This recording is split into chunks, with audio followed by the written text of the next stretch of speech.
Welcome to Support This TV. Damn it, boy. I had one argument with somebody, right?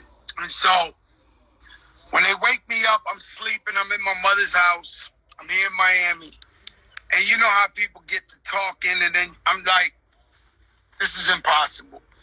And so what I can say is, Luke, like I told you, Luke discovered Miami. Luke is an icon, living legend. He created the sound of Miami.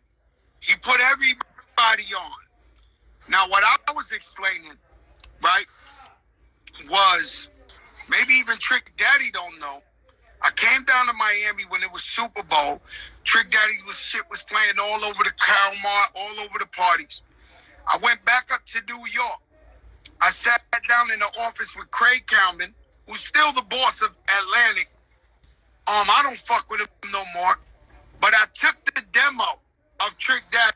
I put it on his desk. I said, you need to sign this guy. He's the next guy. Now, I know you discovered Trick. I know you discovered Pitbull. I never said I discovered them. Luke, I took his demo out of love for hip-hop, and Craig Kalman calls me 2 days later and tells me, I signed the guy Trick from Miami. Cool. That's what I'm elaborating to. When it comes to Pitbull, I know you discovered Pitbull from day one. I didn't say I discovered Pitbull.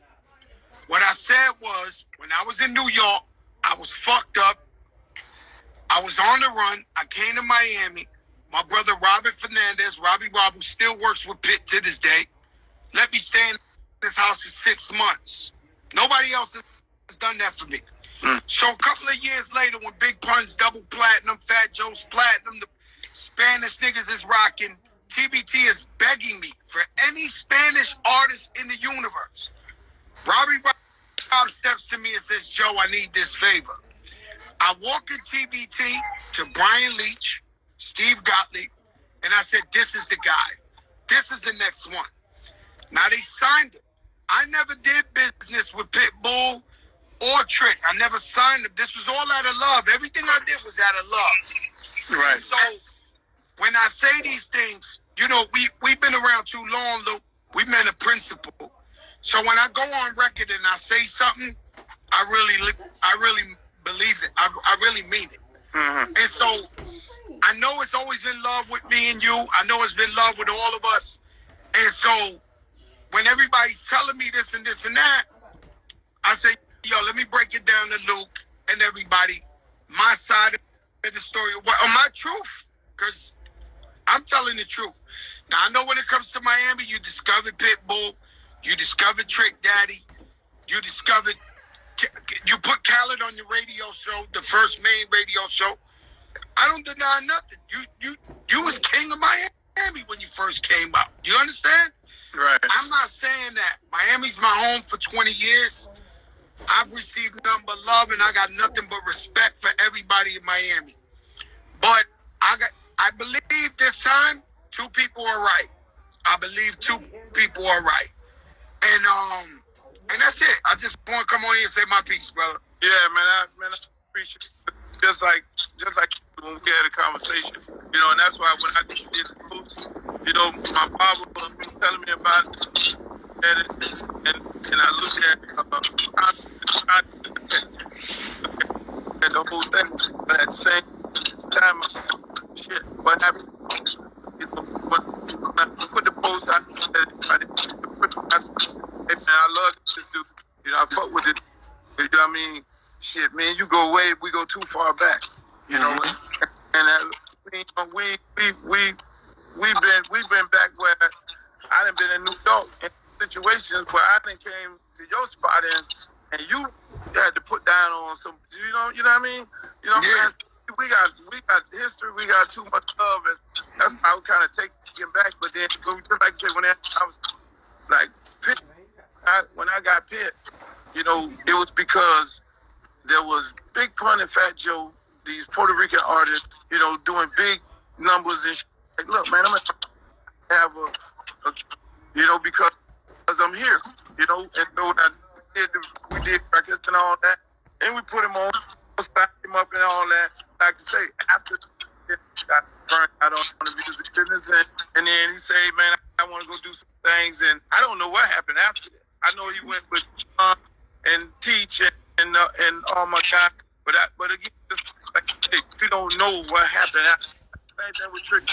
You know, I was in bankruptcy, so if I did record with him while in bankruptcy, trying to get all my trying to get clear of all the samples and everything. So I went to record with him, and I was able to do it. And I was on Island Records at the time.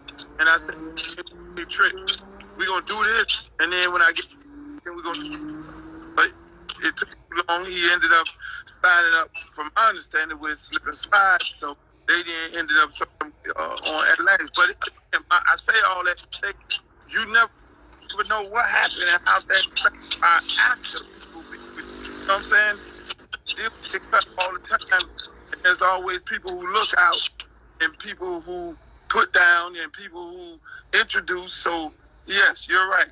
Both of us are right in this situation, because at the end of the day, you know, once they left me, what happened, who did what, how did it happen, but everybody became successful.